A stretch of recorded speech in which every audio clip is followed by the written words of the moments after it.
On the news tonight, federal government pledges enhanced credit access to farmers to expand food production potential.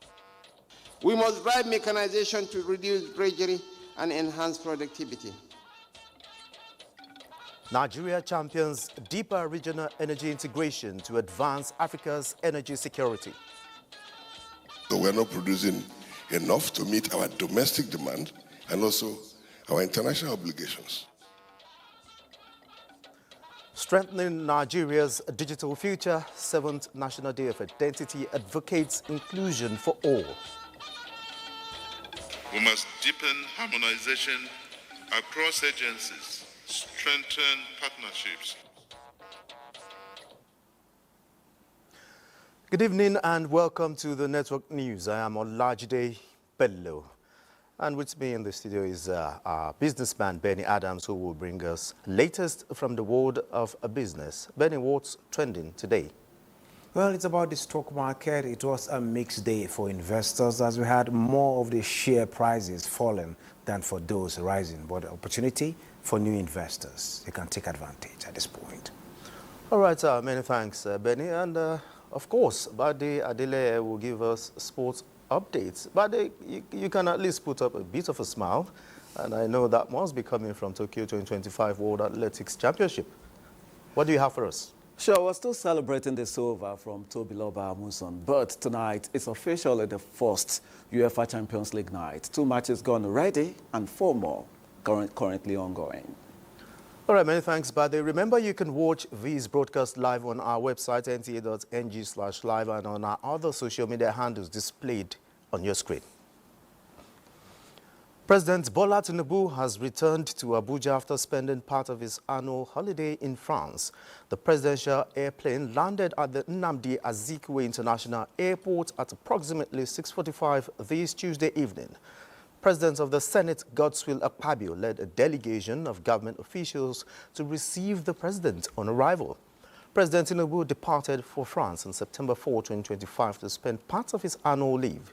He was initially scheduled to divide the period between France and the United Kingdom, but eventually ended the vacation in France.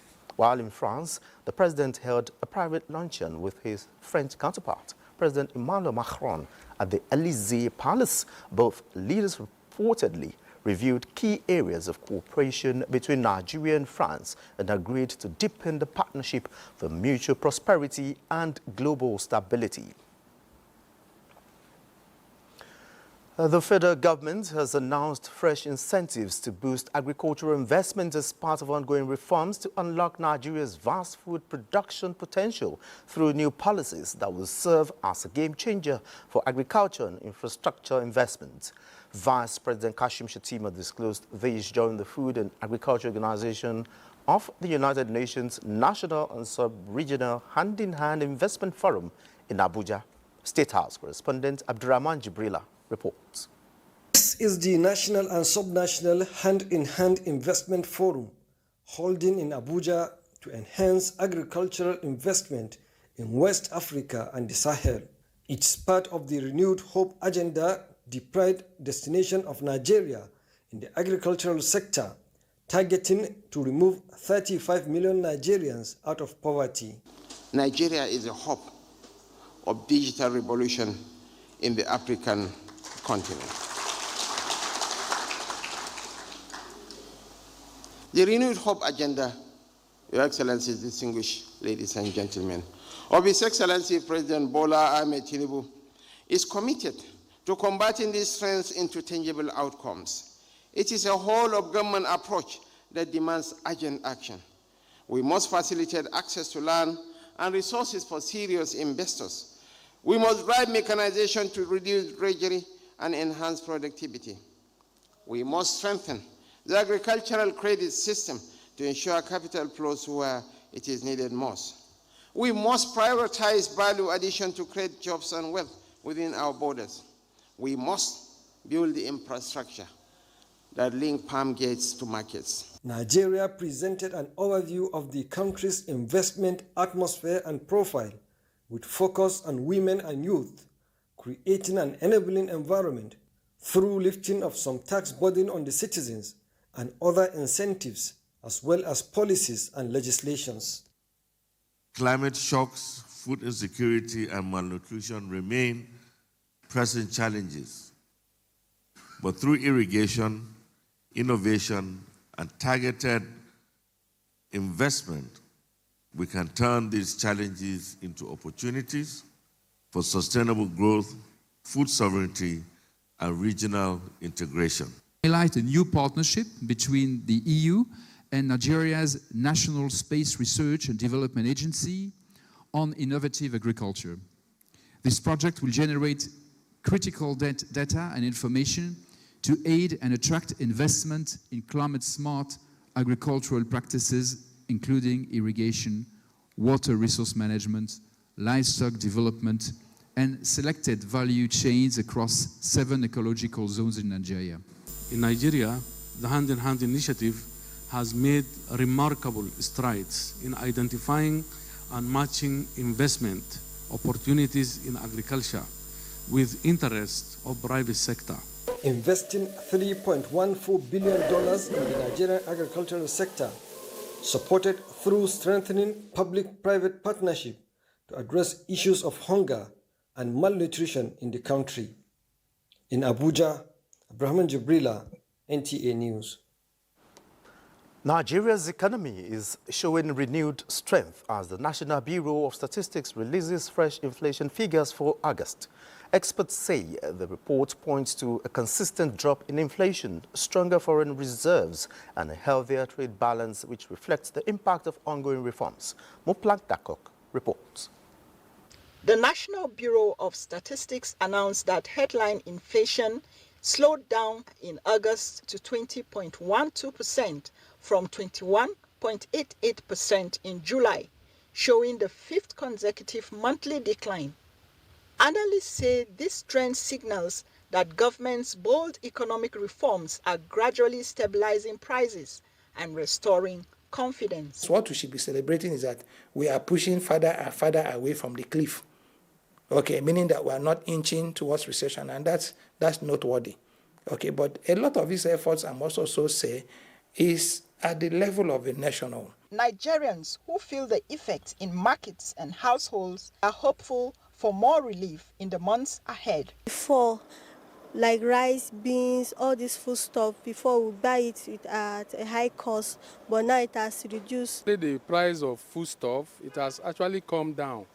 But other narratives like the fueling, the transportation are still on the high side. The prices may be coming down, but to my own aspect of my own vehicle I'm using now, this thing we buy it at the rate of 7,000 naira, but now it's 15,000 naira. Nigeria also reported a record trade surplus, with non-oil exports now contributing almost as much as crude oil at 48 versus 52%. In a similar development, Nigeria's foreign exchange reserves are on the rise, climbing from $32 billion to nearly $42 billion within 2 years. According to economy watchers, the boost in revenue is helping to channel surplus funds into infrastructure and social projects. It actually gives a good signal for foreign investors, because they will believe that they are coming to where there is a stable economic and there is a better foreign reserve for the country. And also it also help our foreign exchange. This will help our foreign exchange, especially our naira, to have much more value. With reforms taking root, it is hopeful that Nigeria is steadily building momentum towards stronger and more sustainable growth. In Abuja, Muplang Dakok, NTA News. And now, from blended finance to public-private partnerships, the role of innovative financing solutions in achieving Nigeria's development goals is imperative. NECA was at a seminar where the latest trends and opportunities in development financing were discussed, and now reports.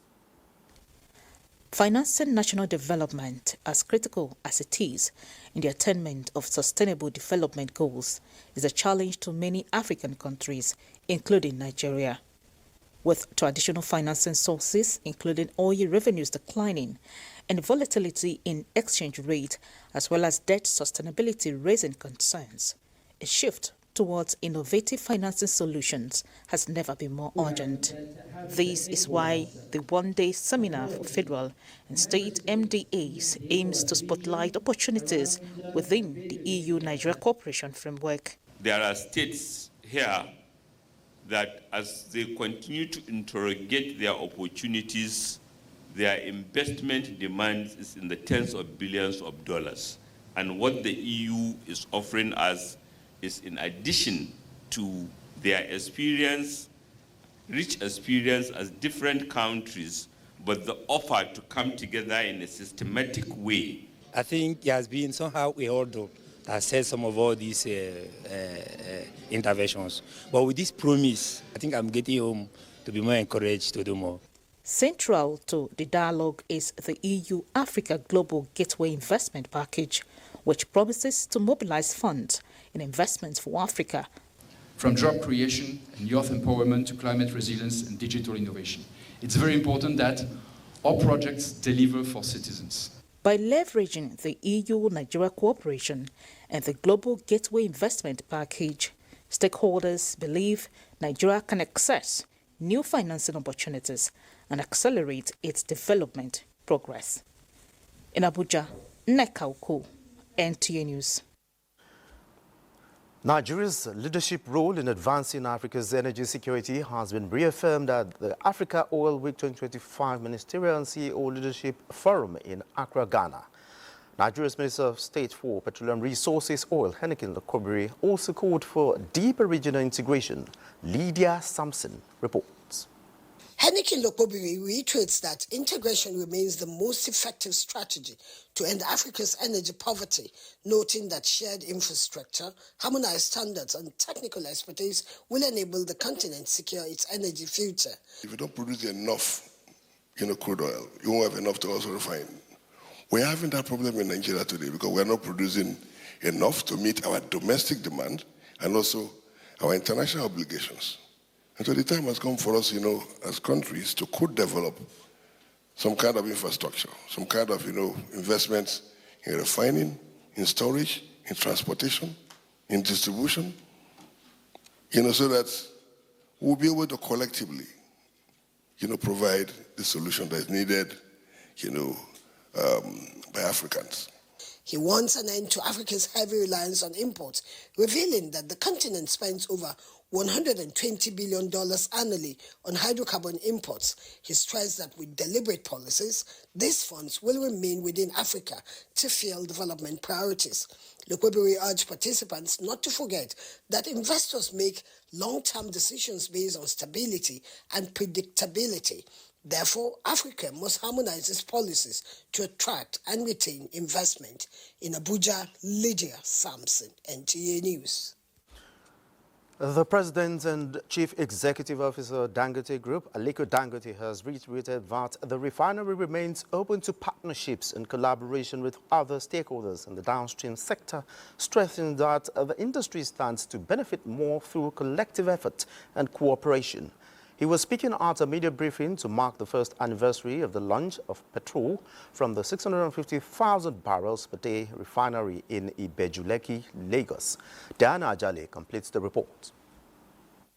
Within a period of 1 year, the massive transformation witnessed at the Dangote refinery could be best described as extraordinary. This official load out of the newly acquired CNG trucks marks another significant development as the refinery now transits from the old to the new order. The President and CEO, Aliko Dangote, also revealed that between June and the first week of September 2025, the facility had exported over 1.1 billion liters of premium motor spirits, underscoring its capacity to meet domestic demand and contribute significantly to foreign exchange earnings. Dangote also stated that the refinery would be expanded to 700,000 barrels per day in its second year of operation, with the aim to further support economic growth and job creation. We are doing quite a lot of adjustment, changes and code that I believe our capacity will go up. What is more important for me is actually liberating my country and partially Africa. Reacting to Nupen's claims that it was planning to monopolize the petroleum sector with its direct fuel distribution scheme, Dangote said it operates within a deregulated market framework, noting that the refinery has no intention of displacing workers, but instead creating thousands of new employment opportunities. He emphasized that while the company respects trade unions, membership is a personal choice for each driver. These trucks we launch, we didn't stop anybody from his work. They are saying that there will be lots of jobs. Are our own tankers going to be driven by robots? So these 4,000 trucks they are fighting over, it will create 24,000 jobs. And government is actually going to address the issue. They are looking at it. Dangote reaffirmed his commitment to Nigeria's industrialization, describing it as essential for the continent's development. In Lagos, Diana Ajale, NTA News. The clock is ticking on fossil fuels and Nigeria is charting its next chapter. Nigeria Extractive Industries Transparency Initiative (NTA) is calling on non-state actors to shape a roadmap where clean energy means shared progress. Musa Abubakar reports. Nigeria's story has long been powered by oil and gas, but a new chapter has been written, one of cleaner energy, sustainability, and an urgent question: at what cost will this transition come? To find answers, the Nigerian Extractive Industries Transparency Initiative (NIT), in partnership with the Ford Foundation, convened a gathering of voices beyond government, civil society, media, private sector, and development partners. We must therefore join forces with other countries to demand the following: equal access to global climate finance to fund transition investments.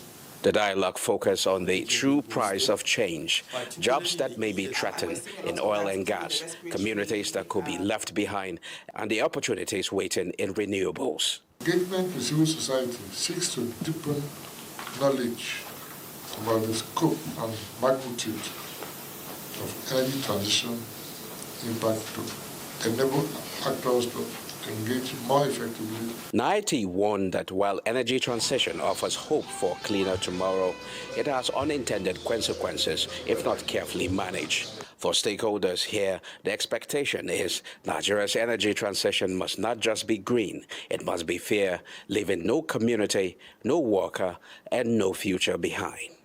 I am Musa Abubakar, NTA News. You're watching the Network News. More reports when we return. Do stay with us.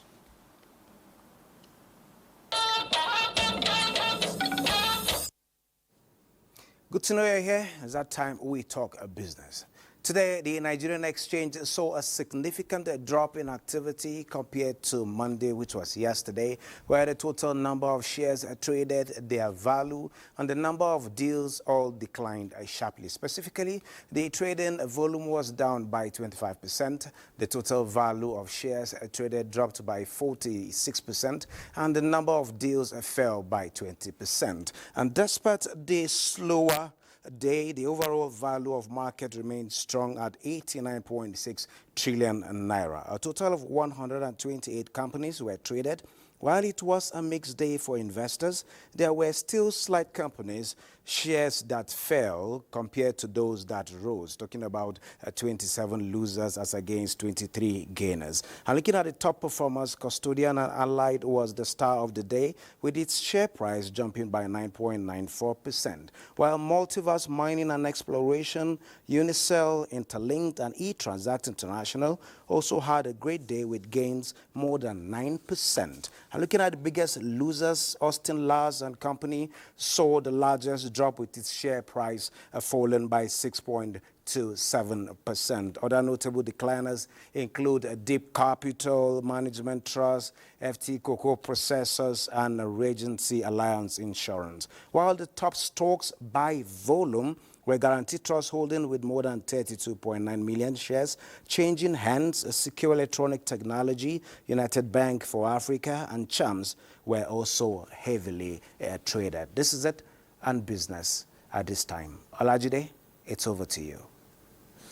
Many thanks, Benny. And let's talk a bit of health now. Coordinating Minister of Health and Social Welfare, Professor Muhammad Ali Pate, says President Bola Tinubu's administration has launched an unprecedented distribution of free medical supplies to vulnerable communities nationwide.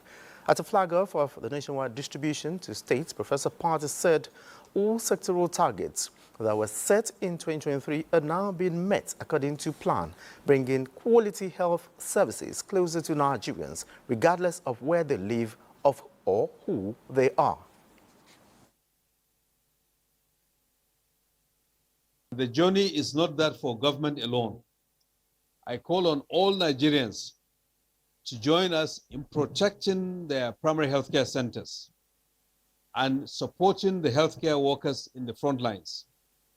Own and treat the facilities as theirs. We have 56 different primary healthcare relevant medical equipment here. They include heat ovens, incubators, diagnostic equipment like binocular microscopes, autoclave machines, delivery beds, portable ultrasound machines, and all. They described the exercise as more than just an event, but a promise kept, noting that for too long, many primary healthcare centers had remained under-equipped and underutilized. First Lady Oluremi Tinubu congratulates celebrity chef Hilda Basi for setting yet another Guinness World Record for the largest serving of Nigerian-style jollof rice cooking. In a congratulatory message she personally penned, the First Lady describes Hilda Basi's passion, resilience and creativity in showcasing one of Nigeria's most loved dishes on the global stage as inspiring. The Nigerian Postal Service, NIPOST, has intercepted a consignment containing 7 pouches of cannabis concealed inside a duvet cover that arrived in Lagos from Thailand. The shipment originated from Bangkok, Thailand, and was addressed to a recipient in Lagos. Details of the sender and receiver have been withheld as investigations are ongoing by the appropriate security agencies. The matter has been referred to the relevant security agencies for further action. Stakeholders at the second International Railway Conference agree on the need for a collaborative approach towards the sustainable development of Nigeria's railway sector. Transport correspondent Ladi Bala reports. Nigeria's railway sector is emerging as a catalyst for more than just transportation. It is a driver of integration, industrialization and development. Gathered in this hall are stakeholders, experts, and potential investors in Africa's transport ecosystem with the sole aim of brainstorming on best approach to making Nigeria a continental hub for an effective railway system and boosting economic growth. As we modernize our railway, we are also positioning Nigeria as a logistic hub for Africa and Central Africa. We're also happy that there's now attention on the rail business. It's an opportunity for us to key into this railway transportation system again. If we don't get the private sector involved, they must be really involved, to get the railway system going. And our university is strategic in that area and very ready to fill that very important gap. The fact that Nigeria, like any other country, will only develop if there's massive expansion of rail infrastructure and expansion of electricity. In Abuja, Ladi Bala, NTA News. The 7th National Day of Identity has called attention to strengthening the backbone of Nigeria's digital future. Victor Azu reports. National Identity Day returns for the 7th time, and this year it is less about the numbers we carry in our wallets and more about the backbone that makes those numbers count. From the podium, President Bola Tinubu, represented by the Secretary to the Government of the Federation, sets the tone. Achieving a truly robust identity ecosystem requires collaboration. We must deepen harmonization across agencies strengthen partnerships, and expand cooperation with international partners. Director General of NIMSI, Abisoye Kuka-Odushote, brings it home. For her, the national identification number powered by infrastructure is more than digits on a database. It is a passport to protection. And then comes the ministerial charge. Keep modernizing, he says, to widen enrollment and to ensure identity-driven services are delivered with dignity and predictability. Let us use this day as a reminder that identity is power, protection, and participation. Go, deliver, keep making us proud. Let Nigeria be greater for it. Let renewed hope not be a dream. Let it be a reality in identity journey. With the theme, Public Infrastructure, Backbone to Digital Public Infrastructure, this year's message is unmistakable. Digital identity can only stand on strong physical foundations, power, broadband, and secure systems. Without them, the promise of digital identity risks collapsing. In Abuja, Victor Azu, NTA. And talking education, Borno State Governor Babagana Umar Zulum has inaugurated a 48-classroom integrated Islamic college in Baga, Kukawa local government area. The college is specifically designed to offer Almajiri comprehensive second chance at acquiring a balanced education. Muhammad Goni reports. The over 20 higher Islamic colleges, with more others coming on board, are part of efforts to counter the dangerous ideology of Boko Haram and to enable the products of such institutions attain higher education. Governor Zulum said his administration will ensure they get quality education, which can qualify them seat for the Joint Admission and Matriculation Board examination that allows them get admission into tertiary institutions in Nigeria. Commissioner for Education, Science, Technology and Innovation, Lan Abawo Kilbe, noted that the state government had provided students with free uniforms, books and other learning materials. He added that the teachers are community-based and 23 of them are all residents of Baga community. Meanwhile, as part of Borno State government's job creation and livelihood drive, Governor Babagana Umar Zulum inspected Baga Chad Republic Water Clearance Project, which is in its final phase. This will enhance trans-border trade. Right now, many of our goods are stagnant, either in Maiduguri or in some parts of Borno State because of lack of direct linkage between Nigeria and Chad. The project focuses on clearing decades of silt and invasive plant species from the river channels, linking the town of Baga in Nigeria to the receding Lake Chad and offering transportation routes to the Republic of Chad. Meanwhile, residents of Baga community have presented gifts of farm produce, including onions, watermelon, and smoked fish, to Governor Babagana Umar Zulum to appreciate his bold efforts of resettling Baga town over the last 3 years. In addition to the gifts, the community also presented an award of public service to Governor Zulum for the developmental projects he cited in Baga and all other parts of the state. Governor Zulum expressed gratitude to the people of Baga community for their resilience in Maiduguri. Mahmoud Gwani, NTA News. Meanwhile, it was a day of celebration in Megatari as Governor Umar Namadi commissioned a series of landmark projects designed to uplift education, empower women, and strengthen community development. Muhammad Musa Askira has more. Governor Umar Namadi of Jigawa State has commissioned a multi-purpose conference hall, a women's skill acquisition center, a newly constructed primary school, and renovated blocks of classrooms at Government Secondary School, Maigatari, all in Maigatari local government area. Commenting on the town's strategic role, the governor noted that Maigatari's free trade zone is fast attracting international investors, positioning the area as a hub for global trade opportunities. The government citizens' engagement for the week also reaffirmed the unwavering commitments of Megatari residents to the ruling All Progressives Congress at all levels. Governor Namadi, while conveying President Bola Ahmed Tinubu's goodwill message, assured the people of Megatari of the administration's continued support for both Jigawa State and its residents. The APC government will continue to ensure that we have improved the life and the living condition of the people in Jigawa State. In response, Maigatari residents applauded the Namadi administration for running an inclusive government that reflects the true essence of democracy and good governance. The event also witnessed the reception of new members into the APC alongside gift presentations from various citizens groups, a testament to observers say that Jigawa remains firmly in support of the party. Muhammad Musa Askira, NTA News. Well, let's take another break. The network news continues shortly.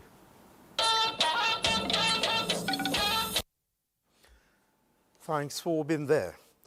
The Onitsha, the 10th King Apollo's II, has promised to create an enabling environment that would attract more investors to boost the overall development of Eleme in Rivers State.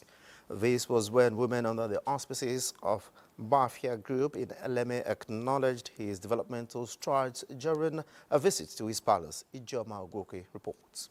The harmonization of the traditional institution in Eleme Kingdom, several moves are on by different groups and associations to key into the new chapter of unity that opened in the kingdom. This time, women under the umbrella of Bafia are in the palace of King Apollo's II to appreciate his developmental and peaceful disposition in Eleme Kingdom and beyond, which they said have impacted different areas of infrastructure development, cultural, education, and empowerment. We came to appreciate him, to thank God on his behalf, and to give him a little gift based on the tradition of our people. So excited, we are so happy. In fact, he is one in a million. He's a wonderful king. It's a king that has a good heart to accept both the less privileged, everyone that comes around him. As for we as Mbamfie, I think we have done something. I think it's last year or early this year. We empowered the widows. We reached out to them. We went to their houses, affected them with foodstuffs and wrappers. Onitsha X, His Royal Highness King Apollo's II, overwhelmed by the show of love and recognition of the values he has placed on community development, promised to continue his efforts towards creating an enabling environment for growth, hence the ongoing creation of 4 phases of access roads leading to industrial and residential layout. He said when completed, will open up other areas which in turn will decongest Eleme. But a company is a commercial they can employ our people, and they have a project of development, they provide and we are trying people, just have company everything follow us. The king commended the women for their strength and unity, while charging them to come up with programs that will empower women in the community, both in knowledge and skills. Highlight was the presentation of gifts to the king. From Eleme, Ijomu Gweke, NTA News. And following heavy inflows and rising water levels across the country, the Sokoto Rima River Basin Development Authority has issued another public alert notifying communities and farmers downstream. Consequently, the Grorenyo Dam has increased the release of water from 300 cubic meters to 550 cubic meters per second. Usman Zubairu reports. The Grorenyo Dam, inaugurated in 1992, is the largest multipurpose reservoir in Sokoto State, designed to support irrigation farming, water supply, fisheries, and flood control. The water level of the dam is not expected to exceed 280 million cubic meters, but as it stands, it has already reached 285.7 cubic meters. The release of water has been increased from 300 cubic meters to 550 cubic meters per second. With this development, the dam poses flooding risks whenever water level exceeds its storage capacity. The latest warning underscores the Sokoto Rima Basin Development Authority's effort to avoid recurrence of a such disaster by keeping stakeholders informed and encouraging preventive action, protecting its integrity and avoiding high impact downstream. We must regulate the flood that is coming into the reservoir. Therefore, we are calling the downstream users always, those are the farmers, fishermen, canoe riders, and everybody, that they should align their work based on our action plan always, in order to save the life of people. The authority urged farmers and residents along river banks and flood-prone areas to evacuate immediately and remain vigilant. It assures stakeholders that it will continue to provide timely information and guidance to mitigate risks as well as safeguard lives and livelihoods. In Abuja, Usman Zubairu, NTA News. The federal government has filed a 5-count charge against the presidential candidate of the African Action Congress, AAC, Omoyele Sowore, and others. In the charge filed before the Federal High Court, Abuja Division, the prosecution team listed Exco and Meta Incorporation, legal owner of Facebook, as defendants. The charge is predicated on a 1-week ultimatum which the DSS handed down to the defendants to delete what it described as a false, malicious and inciting social media post against President Bola Tinubu. The ultimatum expired on Monday without the defendants deleting the post on President Tinubu. Counsel to the former Minister of Special Duties and Intergovernmental Affairs, Kabir Tanimu Turaki, SAN, has refuted allegations of multiple rapes, pregnancies and paternity status by one Hadiza Bafa alleged against his clients and the continued harassment in social media blogs. During a press briefing in Abuja, Abdulaziz Ibrahim, SAN, cited and displayed court, police and EFCC's evidences of the complaints' indulgence in multiple crimes, including identity theft, forging of travel documents and fake certificates in law from Bayes University.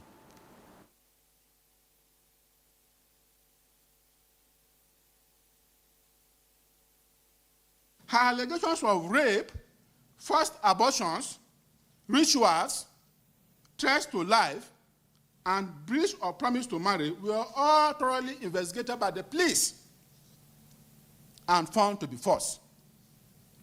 In one of the police investigations, Hadiza alleged that a doctor said to have been introduced to her by Dr. Turaki performed multiple abortions on her, but had since died. When investigators visited the hospital where she claimed the procedures took place, the hospital stated that they did not know the doctor in question and that they do not carry out abortions. The hospital confirmed, however, that Hadiza had visited the facility on a few occasions for issues relating to drug misuse and miscarriages. Abdullah SCN also displayed a letter of apology to his clients through her WhatsApp page for maligning him in the social media, while all the proofs were tendered exonerating his clients from the false narratives, including a paternity test for her baby, which tested negative from government-approved hospital. President Bola Ahmed Tinubu congratulates two distinguished Nigerians, Farouk Gumel and Tobi Amusho, on their recent outstanding achievement. Gumel was appointed chairman of Botswana Sovereign Wealth Fund Limited, while Amusho won a silver medal in the women's 100-meter hurdles at the World Athletics Championships in Tokyo, Japan. In a statement through the Special Advisor on Information and Strategy, Bayo Nanuga, the president describes the achievement as a testament to the high regard in which Nigerian professionals are held internationally. The National Assembly Service Commission has approved the appointment of Emmanuel Odo as the acting clerk of the Senate. In a statement, the Commission explains that the appointment was communicated in a letter signed by Dr. Savio Inyekere, the executive chairman of the National Assembly Service Commission. The statement adds that Odo's appointment was in recognition of his hard work and administrative competence, which he was the deputy clerk administration in the Senate.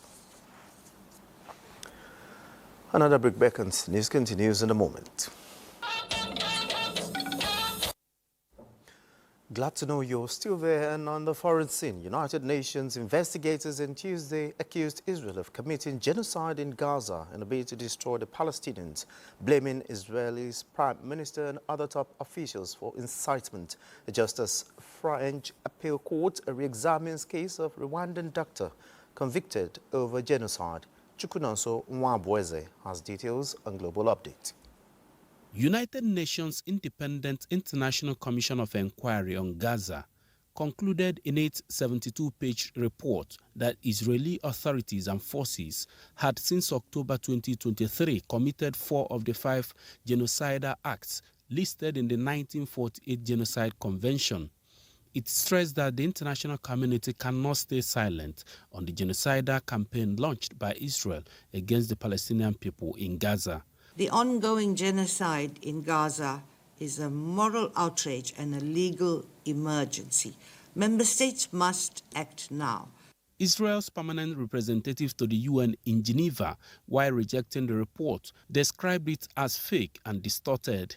The report relies entirely on Hamas falsehoods, laundered and repeated by others. These fabrications have already been thoroughly debunked, including in an independent, in-depth academic study by Bessa. And the French appeals court has begun hearing the case of a former Rwandan doctor, Sostin Muyemana, convicted in 2023 for his alleged role in the 1994 genocide of the Tutsi minority. Before filing the appeal, Muyemana, 68, was found guilty of charges of genocide, crimes against humanity, and participation in a conspiracy to prepare those crimes. Chukunonsongwa Bueze, NTA News. Over to Badi Adile for sports updates. Badi, you have the floor. Many thanks, Olajide. Let's begin with football, as the Nigeria Football Federation has confirmed the Golden Eagles squad for the upcoming WAFU B Under-17 Boys Tournament in Côte d'Ivoire. The tournament serves as qualifiers for the Under-17 Africa Cup of Nations. A breakdown of the 20-man roster shows that the coaching crew, led by Manu Garuba, has selected 3 goalkeepers, 6 defenders, 5 midfielders, and 6 forwards for the regional competition. The Under-17 national team was set to depart Nigeria on Wednesday for Yamoussoukro. Côte d'Ivoire closed preparations with a friendly game in Abuja.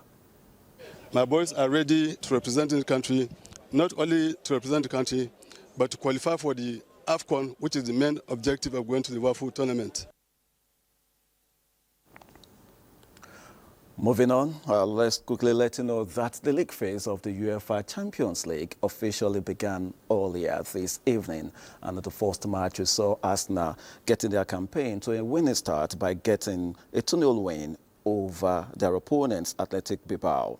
In results of matches being concluded now, Juventus are currently trailing Dortmund 3-4. Tottenham are 1-0 up against Villarreal. Real Madrid leading 2-1 against Marseille, with Benfica losing at home 2-3 to Karabakh. 6 more matches will be played on Wednesday, with Bayern Munich at home to Chelsea. PSG host Atalanta, while Liverpool will entertain Atletico Madrid.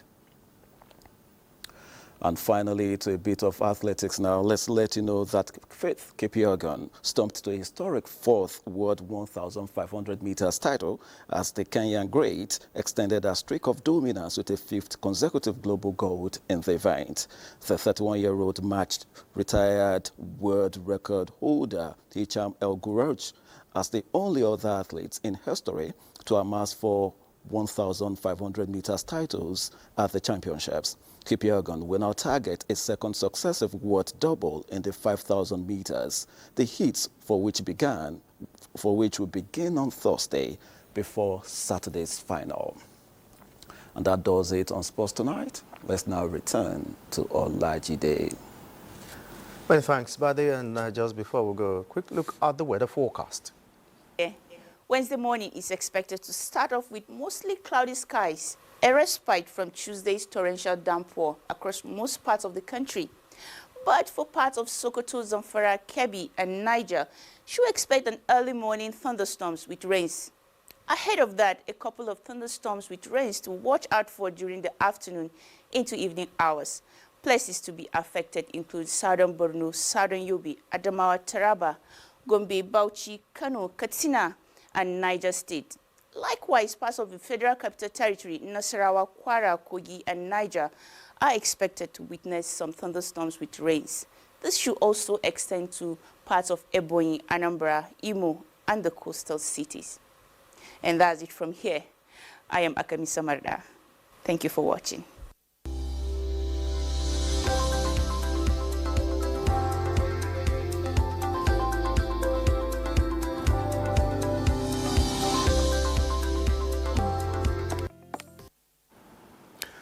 And that's it on the Network News. Many thanks for being a part of it. I am Olajide Bello.